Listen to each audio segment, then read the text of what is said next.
ஆண்டவருடைய ஆவி என்மேல் உள்ளது, ஏனெனில் அவர் எனக்கு அருள் பொழிவு செய்துள்ளார். ஏழைகளுக்கு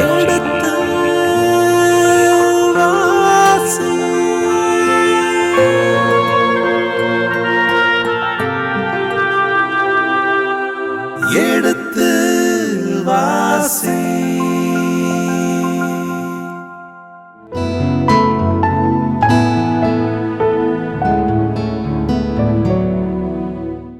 மாதா தொலைக்காட்சியின் இனிய இதயங்களே, எடுத்து வாசி பருவம் 2 அரசர்கள் 2ஆம் புத்தகத்துக்கான விளக்கங்களை பார்த்து கொண்டிருக்கின்றோம். இப்பொழுது நாம் 9வது அதிகாரத்துக்குள் நுழைகிறோம். இதனுடைய விளக்கங்களை நமக்கு கூட இருக்கின்றவர் அருட்பணியாளர் ரேமன் ஜோசப் அவர்களை வரவேற்போம். தந்தையே வணக்கம். வணக்கம்.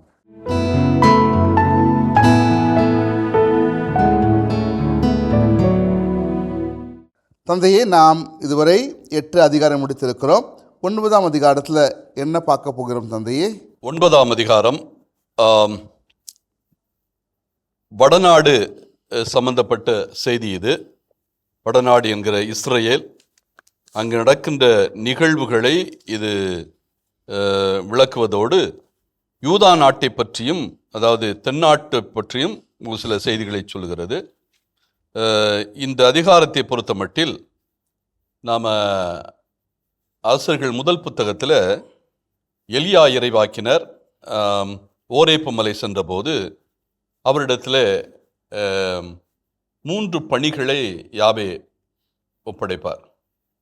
அந்த 3 பணிகளில் முதல் பணி இறைவாக்கினர் எலிசாவை அவர் அருள்பொழிவு செய்வது. 2வது பணி ஆசவேலை, அதாவது சிரியா நாட்டு மன்னன் ஆசவேலை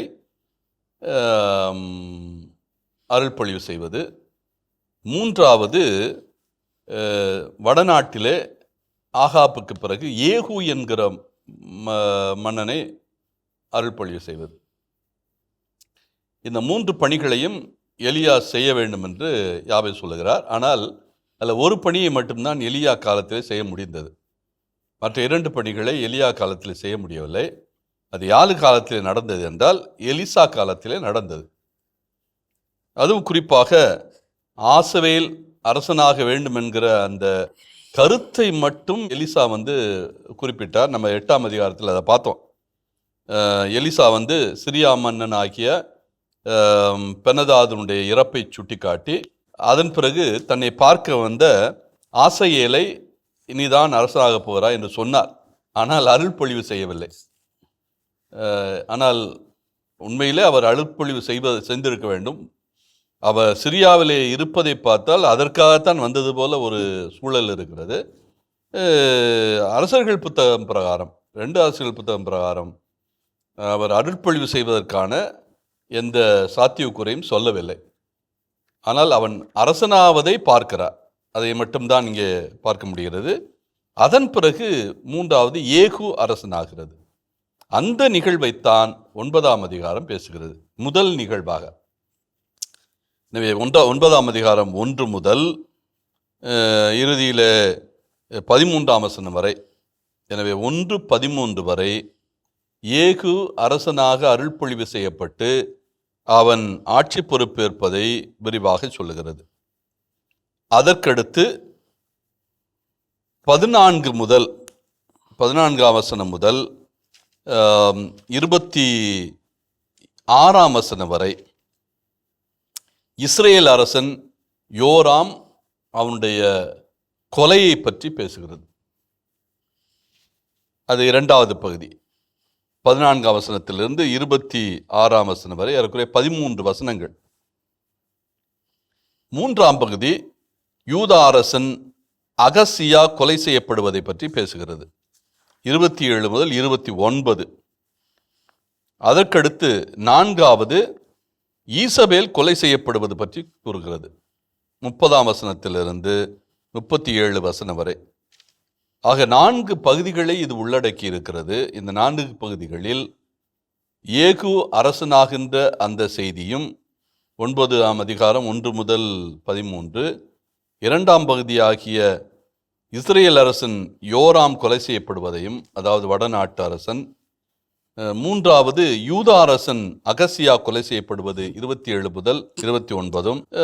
ஈசபேல் கொலை செய்யப்படுவது. ஈசபேல் என்பது அகசியாவுடைய மனைவி இல்லை, மன்னிக்கணும், அவனுடைய பாட்டி. பாட்டி. அகசியாவுடைய பாட்டி அவனுடைய அன்னையினுடைய தாய். அகசியாவுடைய அன்னையினுடைய தாய் ஈசபேல். எனவே அவள் கொலை செய்யப்படுவதை பற்றி பேசுகிறது.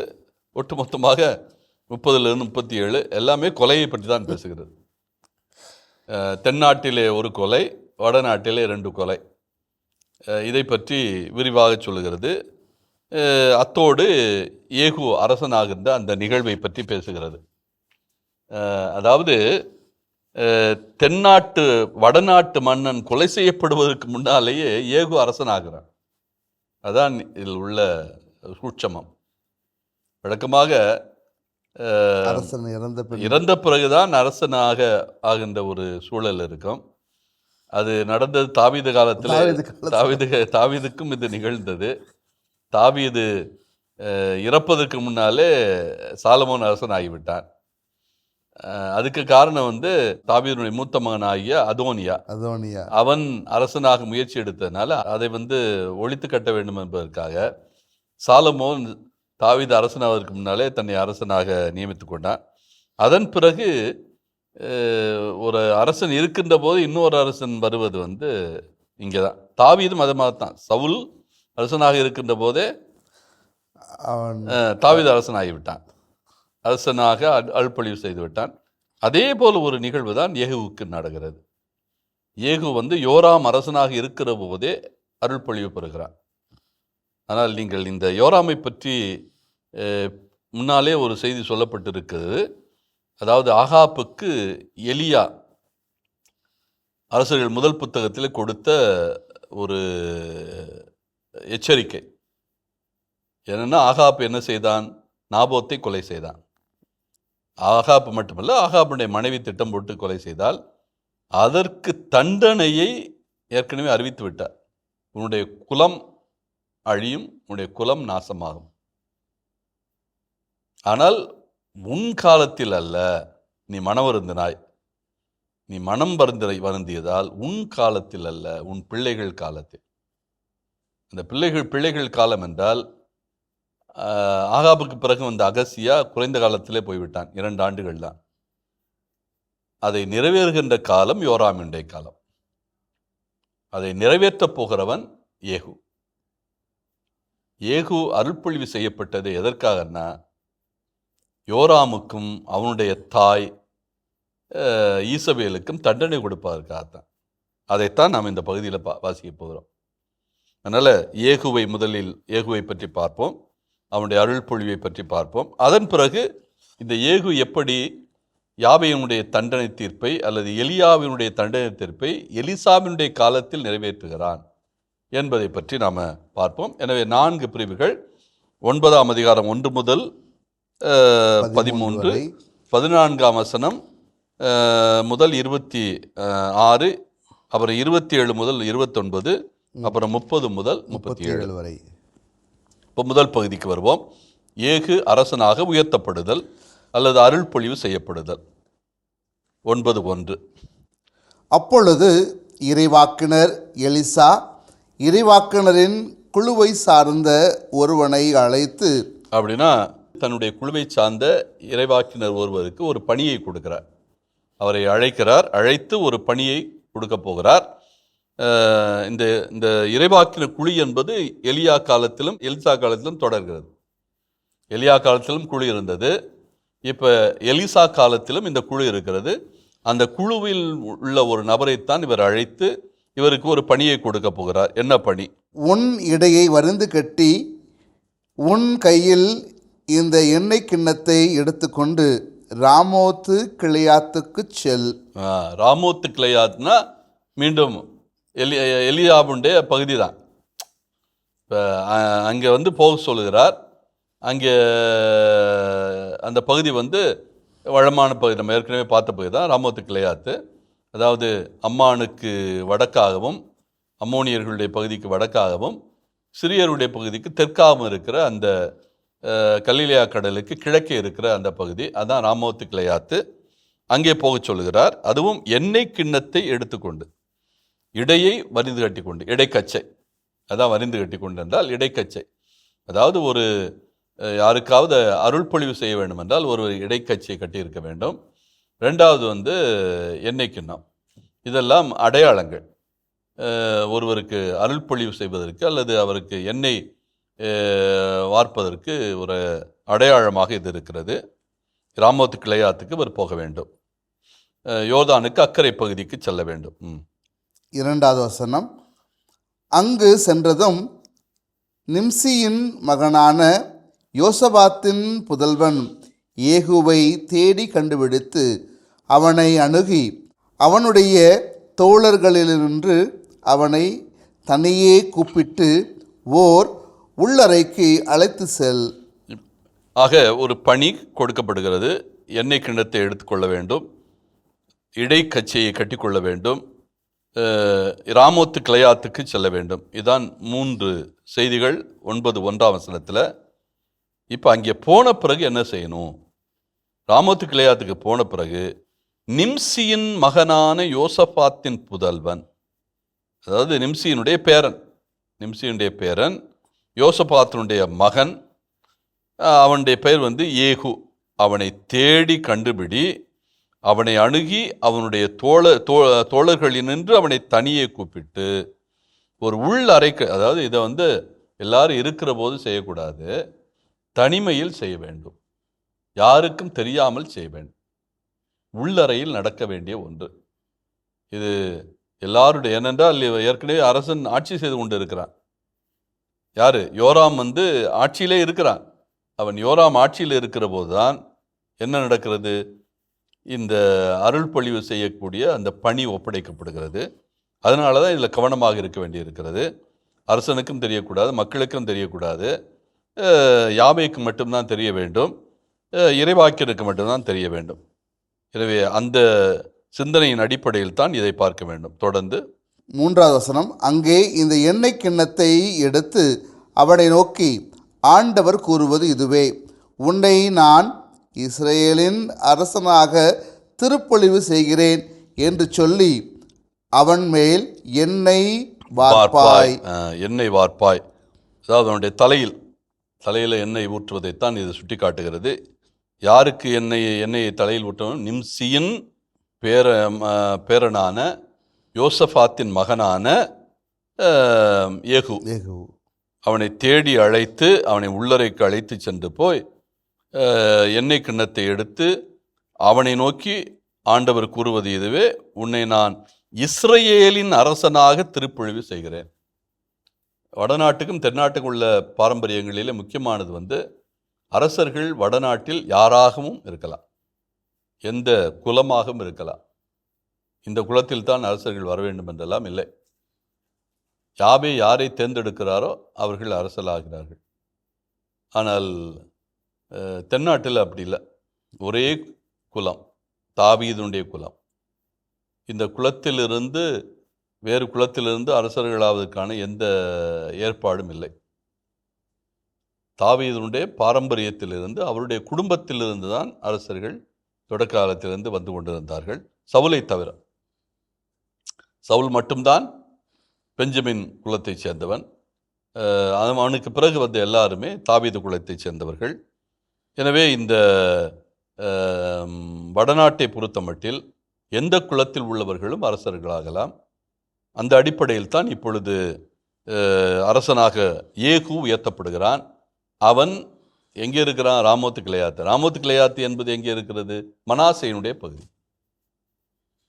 எனவே அவன் மனாசே பகுதியில் வாழ்கிறவன்.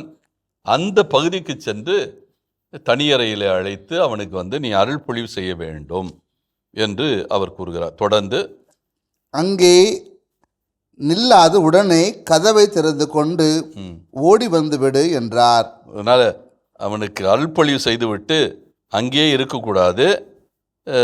என்ன பண்ணணும்? உடனே கதவை திறந்து கொண்டு ஓடி வந்து விட வேண்டும். இந்த செயலை மட்டும் செய்ய வேண்டும்.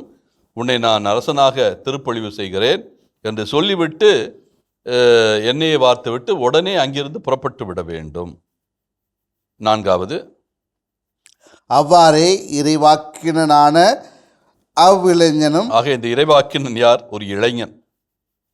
அந்த கருத்தை இங்கே தான் சொல்கிறாரு, 4ஆம் வசனத்தை தான் சொல்கிறார். மேலே வந்து இறைவாக்கினர் எலிசா இறைவாக்கினரின் குழுவைச் சேர்ந்த ஒருவனை என்று தான் சுட்டி காட்டுகிறார். இந்த பகுதியில் அந்த ஒருவன் யார்? ஒரு இளைஞன். அந்த இளைஞனைத்தான் இவர் பொழுது ராமோத்து கிளையாத்துக்கு அனுப்புகிறார்.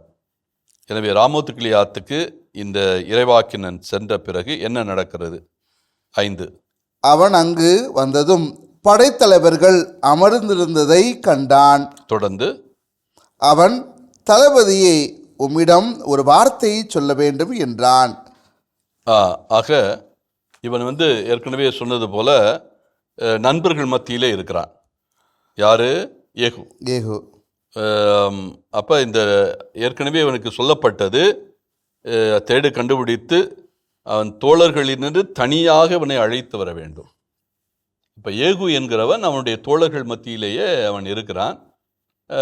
இவனுக்கு சொல்லப்பட்ட போது, இந்த இறைவாக்கினர் எலிசா சொல்லப்பட்ட போது இவன் எப்பொழுதும் எங்கே இருப்பான் என்கிற அந்த ஒரு தகவல் அவருக்கு இருக்கிறது.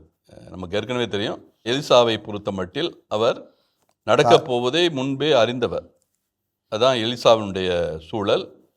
எனவே இதையும் அறிந்திருக்கிறார். அதனால தான் நீ வந்து அருள்பொழிவு செய்வதற்கு முன்னால் அவனை வந்து வெளியில் தனியாக அழைத்து தனிமையில் தான் அவனை அருள்பொழிவு செய்ய வேண்டும் அப்படிங்கிற அந்த நிபந்தனையை அவர் கொடுத்து விட்டார்.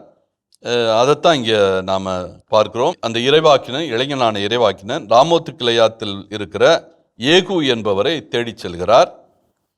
அங்கு வந்ததும் படைத்தலைவர்கள் வந்து அவரோடு அமர்ந்திருப்பதை காண்கிறான். அவன் என்ன சொல்கிறான்? அவன் தளபதியே, உம்மிடம் ஒரு வார்த்தை சொல்ல வேண்டும் என்றான். அதற்கு ஏகு எங்களுள் யாரிடம் என்று கேட்டான். அவனுக்கே ஒரு குழப்பம். இந்த இளைஞன் இறைவாக்கினன், அவன் இறைவாக்கினன் என்று தெரியாது. ஒரு இளைஞன் வருவதாக உணர்கிறான். ஒரு தகவல் சொன்ன உடனே எங்களில் யாரிடத்திலே நீ தகவல் கொடுக்க வேண்டும் என்கிற கேள்வியை ஏகு கேட்கிறான். அதற்கு அவன் தளபதியே, உம்மிடம்தான் என்றான். ஆக ஏகு கேட்ட கேள்விக்கு நீதான் உன்னைத்தான் சந்திக்க வேண்டும் என்ற பதிலை இந்த தளபதி சொல்லுகிறார். இந்த அங்கே இருந்திருக்கிற ராமோத் கிளையாத்துக்கு சென்றிருக்கிற இளைஞன் இறைவாக்கினன் சொல்லுகிறான். தொடர்ந்து 6, எனவே ஏகு எழுந்து மாளிகைக்குள் சென்றான். இளைஞனோ அவனது தலையின் மேல் எண்ணெய் வார்த்து, இஸ்ரேலின் கடவுளாகிய ஆண்டவர் கூறுவது இதுவே, ஆண்டவராகிய நான் என் மக்களாகிய இஸ்ரேலுக்கு அரசனாக உன்னை திருப்பொழிவு செய்கிறேன். ஆக எப்படி ஏகு அரசனாக, வடநாட்டு அரசனாக திருப்பொழிவு செய்யப்படுகிறான் என்பதை இது விரிவாக சொல்கிறது. இவன் தன்னுடைய நண்பர்களோடு, படைத்தலைவர்களோடு இணைந்து பேசி கொண்டிருக்கின்ற போது இவனுக்கு ஒரு அழைப்பு வருகிறது. ராமோத்து கிளையாத்து பகுதியில் இருக்கிற அந்த ஏகுக்கு அழைப்பு இருக்கிறது. இறைவாக்கினரான அந்த இளைஞன், உன்னை தனியாக நான் பார்க்க வேண்டும் என்று சொன்ன உடனே தனியாக வருகிறான். தனியாக வந்தவுடனேயே அவன் தலையில் எண்ணெயை வார்த்து, இஸ்ரேலின் கடவுளான ஆண்டவர் கூறுவது இதுவே, ஆண்டவராகிய நான் என் மக்களாகிய இஸ்ரேலுக்கு அரசனாக உன்னை திருப்பொழிவு செய்கிறேன் என்று அங்கே அவர் முடிக்கிறார். ஆக ஏகு வடநாட்டு அரசராக திருப்பொழிவு செய்யப்படுகிறார். அரசன் என்கிற நிலைக்கு அவர் உயர்த்தப்படுகிறார். 7ஆம் வசனம், உன் தலைவன் ஆகாப்பின் குடும்பத்தை நீ அழிக்க வேண்டும். ஆக நோக்கம் ஆகாப்பினுடைய குடும்பத்தை அழித்தல். இதைத்தான் நான் ஏற்கனவே சுட்டி காட்டினேன். ஏகு அருள்பொழிவு செய்யப்படுவதே யாரை பழிதீர்க்க? ஆகாப்பை பழிதீர்க்க. ஆகாப்பையும் அவனுடைய குடும்பத்தையும். ஆகாப்பை ஏற்கனவே இறந்துட்டான். இப்போ எஞ்சி இருப்பது ஆகாப்பினுடைய மகன், ஆகாப்பினுடைய மகள், அதே மாதிரி ஆகாப்பினுடைய மனைவி. எனவே இவர்கள் அந்த குடும்பத்தையே முழுமையாக அழிக்க வேண்டும் என்பதுதான் இங்கே இவர் அருள்பொழிவு செய்வதற்கான நோக்கமாக இருக்கிறது. அந்த செயலை செய்வதற்கு அழைப்பு விடுக்கப்படுகிறது. தொடர்ந்து இங்ஙனம் ஈசபேலால் சிந்தப்பட்ட என் ஊழியரான இறைவாக்கினரின் இரத்தத்திற்கும் ஆண்டவராக என் எல்லா அடியவர்களின் இரத்தத்திற்கும் நான் பழி வாங்குவேன். ஆக இந்த பழி வாங்க வேண்டும் என்பதுதான் குறிப்பாக நாபோத்தினுடைய இரத்தப்பழி என்பது மிக கொடுமையானது. அவனுடைய நிலம் மட்டும் பறிக்கப்படவில்லை, அவனுடைய உயிரும் பறிக்கப்படுகிறது. ஒரு நேர்மையான மனிதன், இந்த அளவுக்கு அவன் தன்னுடைய நிலைப்பாட்டை எடுத்து சொன்ன பிறகும் அதை துச்சமென மதித்தவர்கள் இந்த ஈசபேலும் ஆகாப்பும். அதற்கென்று ஒரு குழுவையே அவள் வைத்திருந்தாள். யார் யார் ஆகாப்புக்கும் ஆகாப்புடைய மனைவியார் ஈசபேலுக்கும் எதிரான நடவடிக்கைகள் எடுக்கிறார்களோ அவர்களையெல்லாம் பழி வாங்குகின்ற எண்ணத்தில் ஈசபேல் மிக தெள்ளத் தெளிவாக இருந்தாள். அந்த நிலையைத்தான் நாம் இந்த பகுதியிலே பார்க்குறோம். எனவே ஈசபேலால் சிந்தப்பட்ட என் ஊழியரான இறைவாக்கினரின் இரத்தத்திற்கும் ஆண்டவராகி என் எல்லா அடியவர்களின் இரத்தத்திற்கும் நான் பழிவாங்குவேன் என்று அந்த இடத்திலே சொல்கிறார். இதன் தொடர்ச்சியை அடுத்த பகுதியிலே தொடர்வோம். அதுவரை இணைந்திருங்கள். இயேசுவுக்கே புகழ், இயேசுவுக்கே நன்றி, மரியே வாழ்க. அந்த பழிவாங்குகின்ற சூழல் என்பதை விட இவர்கள் செய்த தவறுகளுக்கான தண்டனை திருப்பி கொடுக்கப்படுகிறது. அப்படிதான் நம்ம பார்க்கணும். வார்த்தைகள் கடுமையான வார்த்தைகள். யாவே பழி வாங்குகிறார், ஆனால் அவர் பழி வாங்குகிறவர் அல்ல. Is not partial. எந்த விதத்திலும் அவர் ஒரு சாராருக்கு துணை நிற்கிறவர் அல்ல. அவருடைய இயல்பு என்றாலே எல்லாரையும் சமமாக பார்ப்பது. அந்த தவறான செயலை செய்கின்ற போது அதனுடைய விளைவை யார் அனுபவிக்க வேண்டும்? ஈசபேல் அனுபவிக்க வேண்டும். ஒரு சாமானிய மனிதன், அப்பழுக்கற்றவன், அவன்தான் நாபோத்து.